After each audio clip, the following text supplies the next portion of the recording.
Fala, doutores. Essa é a segunda aula do módulo de imunologia da plataforma Insight Med.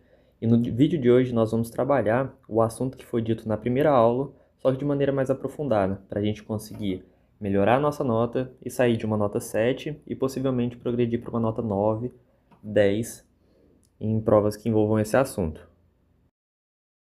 E primeiro de tudo é importante a gente lembrar uma coisa que já foi dita na aula anterior, que é a respeito da especificidade da resposta imune inata e da resposta imune adaptativa, né?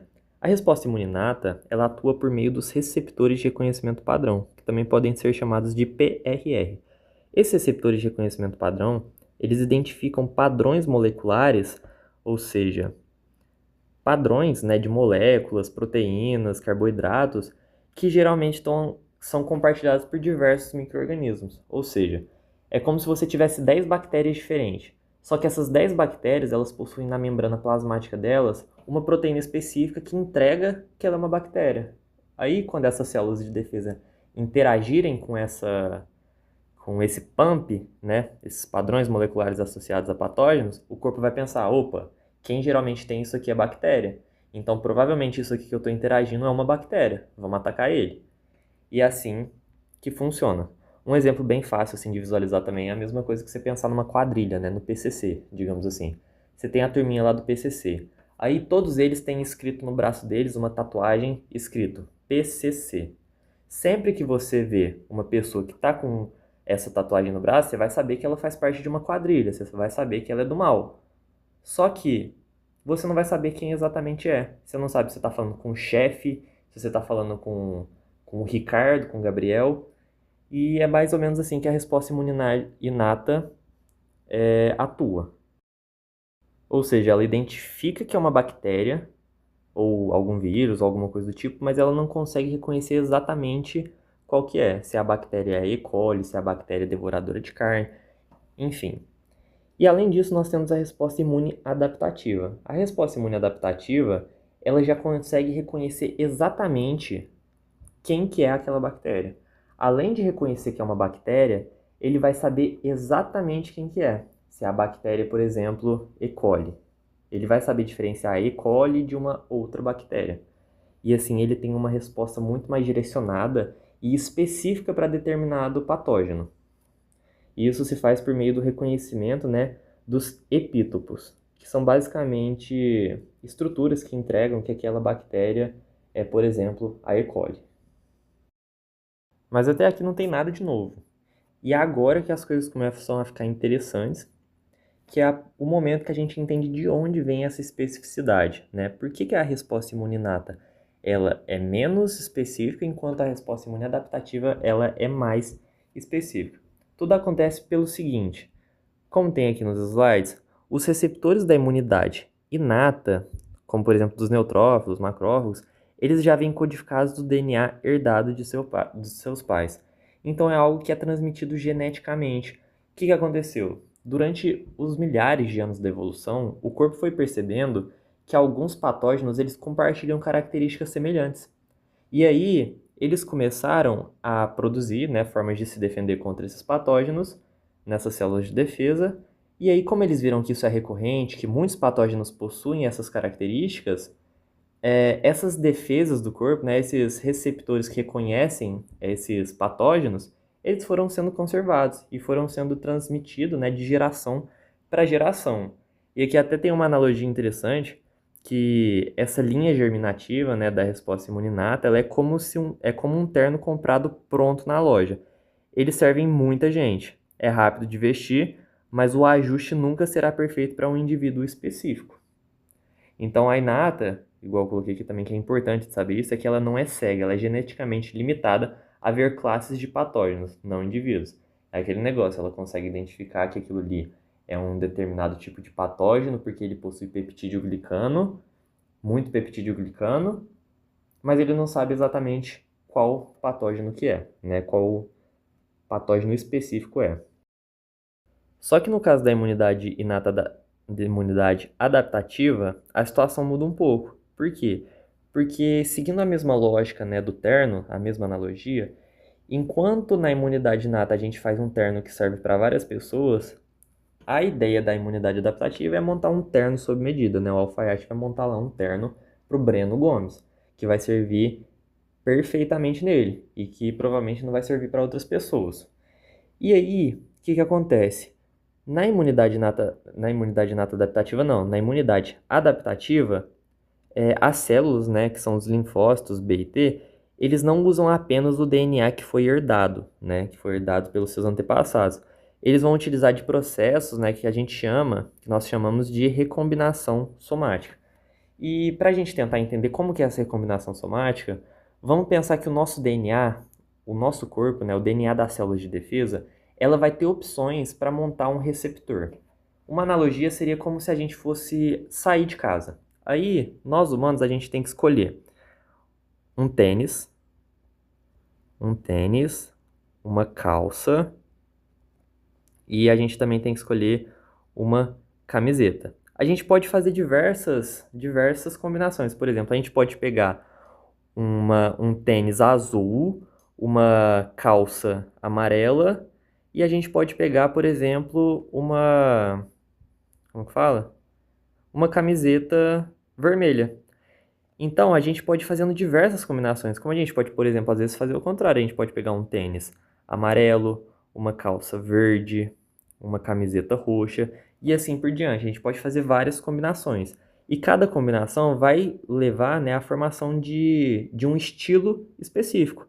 E é basicamente isso que acontece, né, com os nossos linfócitos. O que eles fazem, né? No DNA deles, digamos que a gente vai ter um receptor que ele é formado por V1, D1 mais J1. Isso daqui vai levar à formação de um receptor. Vamos chamar esse receptor de 1, né? Vamos dar uma numeração. Esse aqui é o receptor 1. Receptor 1. Só que se por acaso a gente pegar o V1 e juntar com outra opção, né? Digamos que seja o D2 e o J3, a gente vai formar um novo receptor. Porque concorda comigo que esse receptor 1 aqui, ele é diferente desse? Enquanto o receptor 1 é V1 mais D1 mais J1, o receptor 2, ele é V1 mais D2 mais J3. Então o corpo vai meio que brincando, né? De ficar montando diversas opções de receptores. E aí com isso vai montar uma infinidade de receptores, uma variação muito grande. Vão ser muitas opções, milhões e milhões. E aí isso é importante porque justamente vai aumentar a chance de produzir um receptor que ele é específico, às vezes, por exemplo, para uma bactéria específica. Às vezes vai montar um receptor que é específico para a bactéria E. coli. É meio que sem querer o processo. O corpo vai meio que brincando de Lego, sabe? E isso é muito importante porque traz essa especificidade para diversas partículas, para diversos micro-organismos, só que isso pode ter consequências. E qual que é a consequência disso? Pode gerar, como que fala? Pode gerar autoimunidade.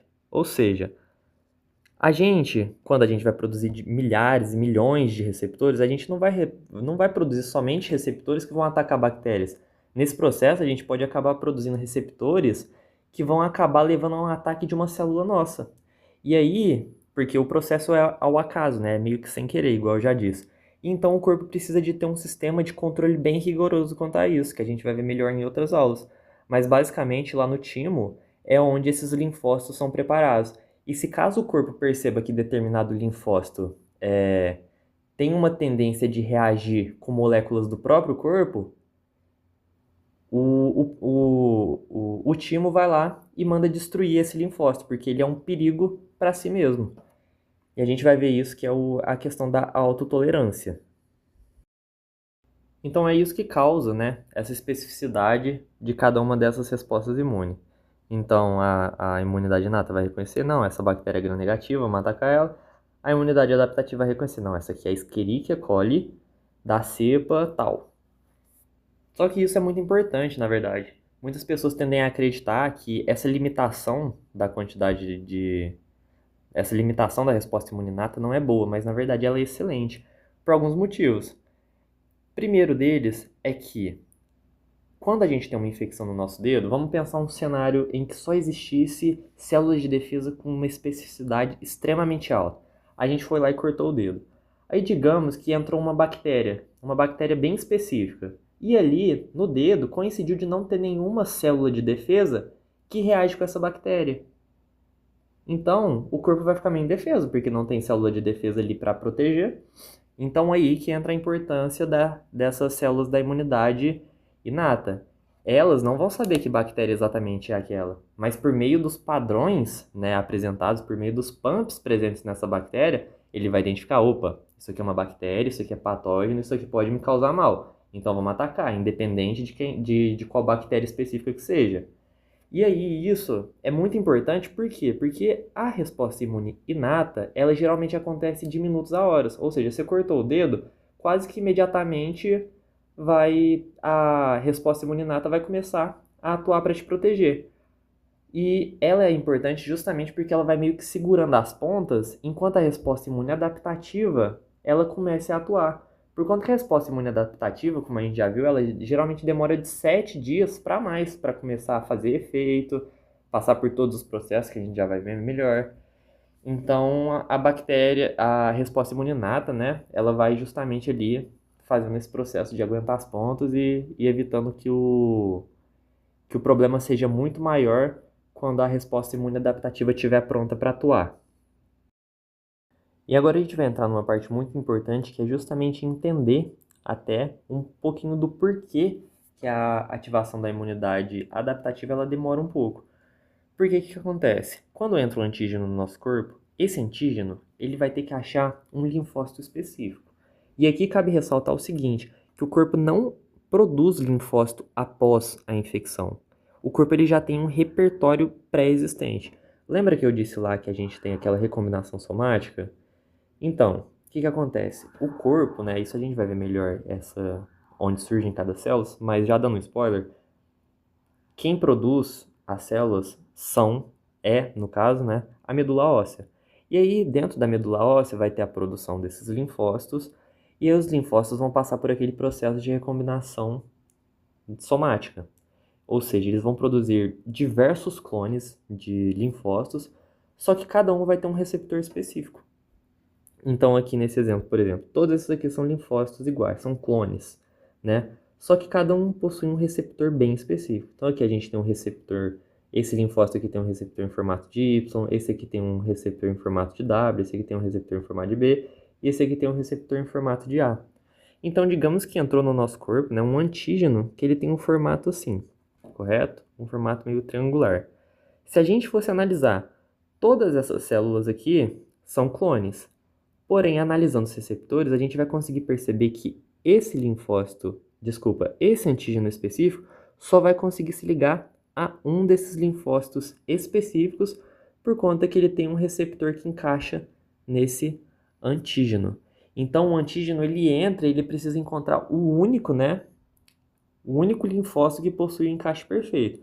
Claro, a gente fala único, mas pode eventualmente acontecer de ter mais de um linfócito que possui um receptor igual.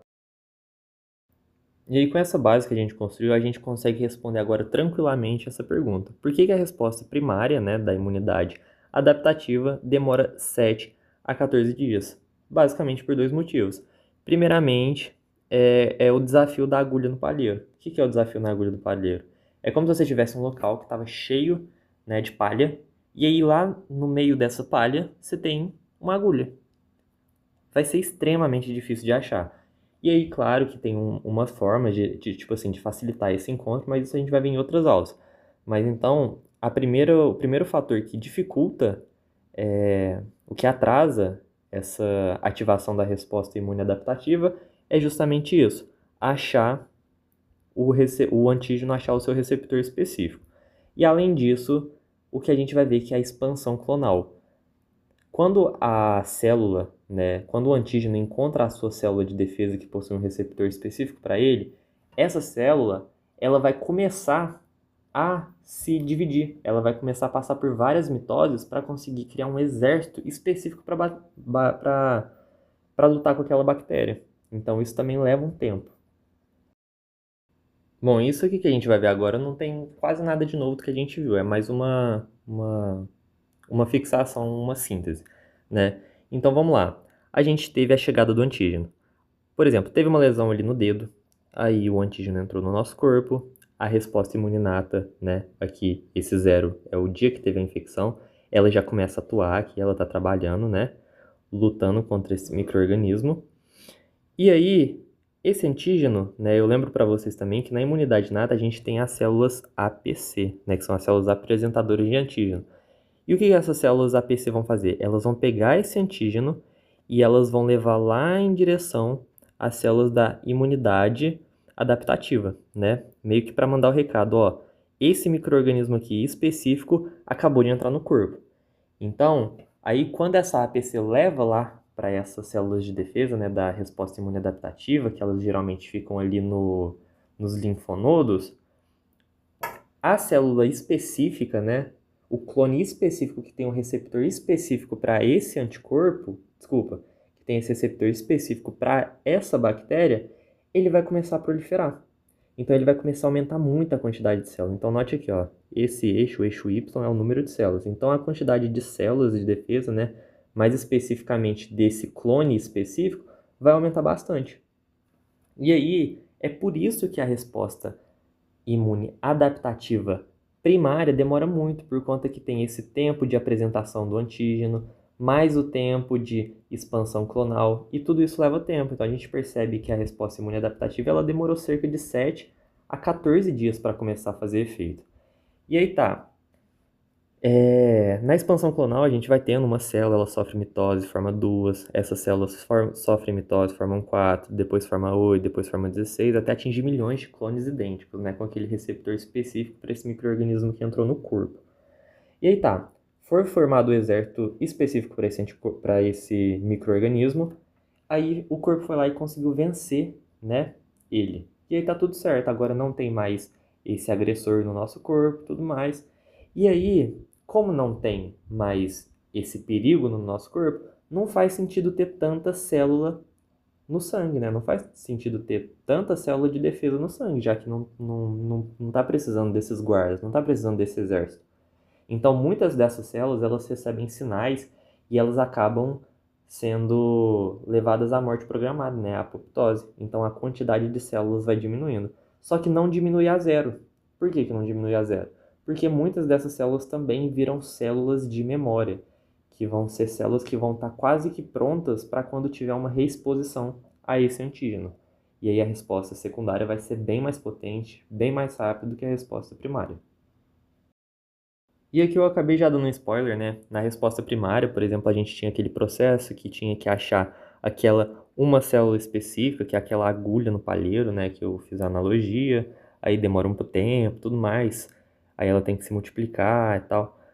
Só que agora, na resposta secundária, como a gente vai ter as células de memória, quando a gente tiver a reexposição àquele antígeno, é como se a gente já tivesse, por exemplo, aqui, né, hipoteticamente, 10 mil células de memória que já estão ali quase que prontas para começar a trabalhar. Então pensa comigo, se você entrou no corpo, uma bactéria entrou no corpo, tem uma célula específica para ela.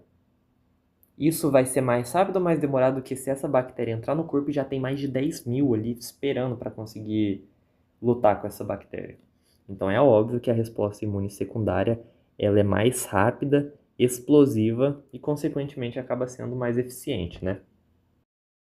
E agora aprofundando um pouco numa parte que eu só citei na outra aula, né, não aprofundei tanto, é a respeito das células CD4 mais e CD8. Então, primeiramente, na resposta imune adaptativa, eu lembro para vocês que a gente pode ter dois tipos: a humoral, que é mediada por meio dos linfócitos B, e a celular, por meio dos linfócitos T. Só que essa celular, ela pode ter basicamente dois tipos de linfócitos T. O linfócito TCD4+, que também pode ser chamado de helper, ou o linfócito TCD8+, que também pode ser chamado de citotóxico, certo? E só para constar, esse CD4 e esse CD8 são basicamente estruturas que ficam na membrana desses linfócitos e por sua vez acabam tendo um papel importante na, na função dessas células, né? Então a gente vai ver que o linfócito TCD4+, ele é como se fosse o gerente, né? Ele é quem organiza ali, ele é como se fosse o coronel do exército. Ele vai ordenar o que os pelotões vão fazer. Ó, você vai fazer tal coisa, você vai lá para outro lugar. o tenente tal, o tenente Bruno vai lá vai ficar de patrulha, e assim ele vai meio que organizando. E ele também tem uma função importante na ativação de linfócitos B e macrófago, né? Porque a gente vai ver também que o linfócito B da resposta adaptativa humoral, ele depois se diferencia, né? Ele se ativa formando o plasmócito, certo? E a função desse linfócito CD4+ é basicamente isso, ficar gerindo. E ele faz isso por meio da liberação de moléculas, né, chamadas citocinas. E essas citocinas vão ser como se fossem os mensageiros dele. Já o linfócito CD8+, como o nome já diz, ele é citotóxico, ou seja, ele é tóxico para as células, digamos assim. Ele causa um prejuízo para as células. E aí, como que ele faz isso? Ele atua basicamente em cima de células infectadas por vírus e células tumorais, ou seja, células que por algum motivo elas devem morrer. E aí, esse linfócito CD8 ele vai identificar, a gente vai ver como que ele vai identificar que essas células ou estão infectadas por vírus ou são células tumorais e vão falar, opa, isso aqui não faz bem para o meu organismo, então vou matar essa célula, vou levar ela à apoptose. E é assim que esse linfócito CD8+ ele atua. Mas vamos ver melhor, né, como que funciona isso. Agora, mais especificamente sobre essas células, o linfócito TCD4, né, que é o linfócito helper, ele é basicamente o gerente. Ele não vai matar o patógeno de maneira direta, né? Ele não vai ser aquela célula que vai chegar, dar uma facada no patógeno, destruir ele. Não, ele vai garantir que a resposta contra esse patógeno seja organizada. Ou seja, ele vai ser o que vai dar as ordens ali, ó. Ó, você vai fazer tal coisa, fulano vai fazer outra coisa, e ele coordena isso por meio da das citocinas, né? E também de outras formas, mas a principal delas é a citocina. E aí ele tem, né, tanto o linfócito TCD4 quanto o linfócito TCD8, eles possuem uma característica peculiar, que é, digamos que a gente tem um vaso sanguíneo aqui, ó. Nesse vaso sanguíneo, a gente vai ter o linfócito T, e aqui do outro lado, a gente vai ter o antígeno. Eles podem dar de cara um com o outro. Só que o linfócito T ele não consegue reconhecer esses antígenos que estão livres. Ou seja, se ele der de cara com o linfócito, se o antígeno der de cara com o linfócito T, por mais que sejam perfeitos um para encontrar com o outro, não vai acontecer nada. Por quê? Porque o linfócito T precisa de que haja uma proteína, essa proteína é chamada de MHC, para conseguir apresentar esse antígeno para ele e então ele começar a atuar. E aí a gente tem dois tipos de MHC. A gente tem o MHC classe 1 e o MHC classe 2. O MHC classe 1 ele está presente em células tumorais e também em células que foram infectadas por algum vírus. Já o MHC classe 2 ele está presente em células APCs, que são o quê? Células apresentadoras de antígenos.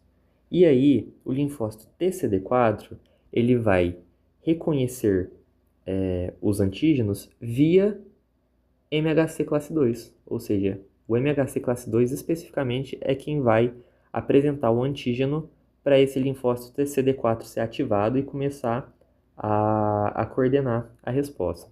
Mas vamos ver melhor mais para frente exatamente como que funciona esse complexo de histocompatibilidade, né, que é o MHC. E como já vimos, a arma principal desse linfócito TCD4 são as citocinas, que vão atuar como se fossem esses megafones, né? Que vão meio que dar as ordens para as outras células e coordenar a resposta. E aí, tem uma citocina específica que chama interferon gama. Essa interferon gama, ela é uma citocina que é liberada pelos linfócitos TCD4 quando esse linfócito consegue perceber que o patógeno que está chegando ali, o patógeno que eles vão ter que lutar, ele é mais resistente, ou seja, ele é mais difícil de destruir. E aí o que acontece? Essa citocina, né, esse interferon gama, ela vai em direção ao macrófago, onde quando ela chega no macrófago, ela vai estimular esse macrófago a produzir mais eros. Eros são espécies reativas de oxigênio, que são também chamados de radicais livres, né? E também uma outra substância que é o óxido nítrico. E esses dois, eles são basicamente ácidos mais potentes que vão atuar dentro da vesícula dos macrófagos. Porque aqui, eu lembro para vocês também que vai chegar o patógeno ele vai estar aqui do lado de fora, aí vai vir o macrófago e vai fazer um processo de fagocitose nesse patógeno.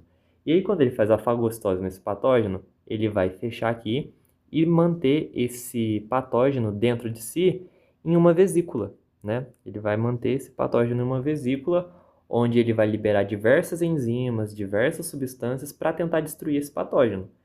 E aí, é justamente aí que essa citocina interferon gama atua, porque vai estimular o macrófago a produzir mais dessas substâncias que eu disse, que vai facilitar mais ainda com que o patógeno seja destruído dentro dessas vesículas.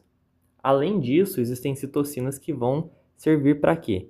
Para ativar o linfócito B. Porque, para quem não sabe, o linfócito B ele é ativado e aí ele vira plasmócito, que é quem efetivamente produz os anticorpos. Bom, agora o linfócito TCD8, diferente do linfócito TCD4, ele vai atuar diretamente para destruir as células, né? Ele vai atuar sobre quais células? Sobre as células que foram infectadas ou células tumorais, justamente trazendo essa proteção para o corpo, né? E aí, enquanto o linfócito TCD4 ele reconhece o antígeno via o MHC classe 2, o linfócito TCD8 vai reconhecer via MHC classe 1. O funcionamento desses MHCs, igual eu já disse, a gente vai ver melhor em outras aulas, mas a gente só precisa, nesse momento, ter isso decorado, né? Que o MHC classe 2 é do linfócito TCD4, enquanto o MHC classe 1 é do linfócito TCD8. É muito importante não esquecer isso.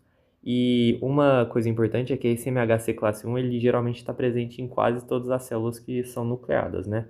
Mas aí ele só é exposto ali na membrana quando essa célula geralmente está infectada ou ela é uma célula tumoral. E aí, a arma desse linfócito TCD8 é muito interessante, que é como se fosse como se fosse um beijo da morte, né?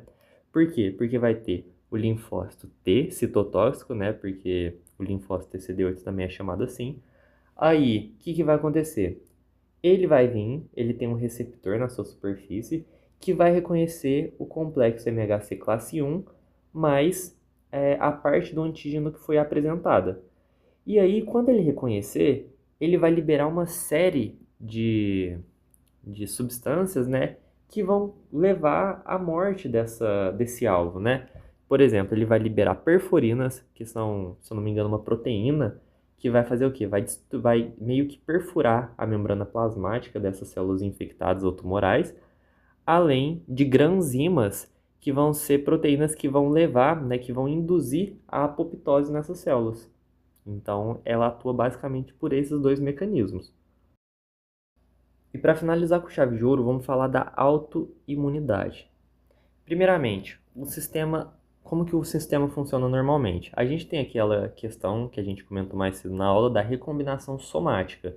A recombinação somática vai fazer com que gere, né, que o corpo nosso consiga produzir milhões de receptores aleatórios, né? Ou seja, é um processo aleatório, não é uma coisa que foi escolhida, ó, você vai fazer um receptor dessa forma que vai ser específico para aquela bactéria. Não, vai produzir milhões de receptores e provavelmente algum desse receptor vai conseguir proteger a pessoa contra a bactéria, né? Quando eu falo que o receptor vai conseguir proteger contra a bactéria, é no sentido de que esse receptor vai conseguir se ligar à bactéria e aí ativar a célula de defesa, né? O linfócito em que ele tá na membrana, só para deixar bem claro. Só que, como vai gerar milhões de receptores, estatisticamente, ou seja, é muito provável que alguns desses receptores sejam capazes de reconhecer você mesmo. O que isso significa? Provavelmente alguns desses receptores vão conseguir identificar coisas que são do próprio indivíduo, como às vezes alguma proteína, às vezes alguma célula e coisa do tipo. Só que aí o corpo tem a tolerância. Ele tem uma tolerância, que é basicamente o seguinte: no timo, onde os linfócitos são treinados, por exemplo, lá o corpo consegue analisar quem são os linfócitos T que reconhecem o próprio corpo e eliminar eles, né? Ou silenciar esses clones que vamos dizer que são traidores, né? Eles jogam contra o próprio time antes e aí fazem essa destruição deles antes que eles causem algum dano significativo. E aí as doenças autoimunes surgem basicamente quando essa tolerância falha, ou seja, o corpo não consegue se livrar desses clones traidores. E aí eles começam a atacar o próprio corpo como se fosse o invasor. Então essa é a origem de diversas doenças autoimunes.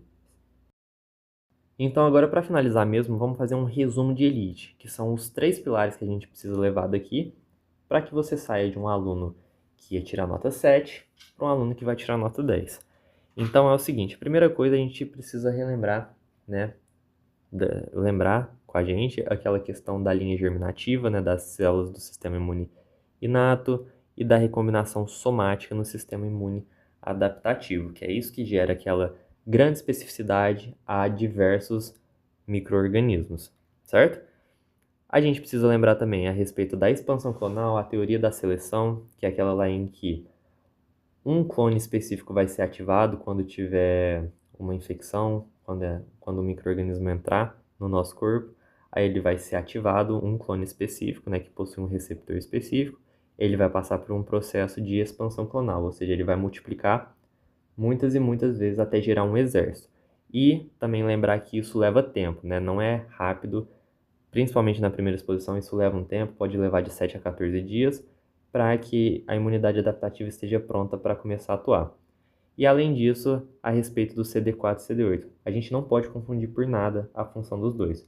Então, o CD4, ele é o helper, e a função dele vai ser basicamente gerenciar, coordenar a resposta. Ele vai reconhecer o antígeno via MHC classe 2, não pode esquecer isso também. E a arma dele vai ser as citocinas, né? Que vão fazer essa comunicação da resposta. Enquanto o CD8 ele é o citotóxico, ele vai atuar diretamente matando células infectadas ou tumorais. Ele vai reconhecer que essas células são infectadas tumorais quando o MHC classe 1 apresentar, né? Quando o MHC classe 1 demonstrar que a célula está infectada. E a arma deles, basicamente, são as enzimas, a perfurina, que vai perfurar a membrana plasmática, e a granzina, que vai estimular a apoptose dessa célula, né, a autodestruição. E se vocês ficarem com alguma dúvida, pode deixar nos comentários que eu vou responder todas as perguntas. Não precisem ficar com vergonha, pode ficar à vontade para comentar. E além disso, não deixem de responder as perguntas que eu vou deixar logo após, que eu deixo, né, logo após todas as aulas que eu gravo, e também vão lá na área de ferramentas para fazer os flashcards, para garantir que vocês não vão esquecer nada de importante que nós aprendemos nessa aula. Então é isso e até a próxima.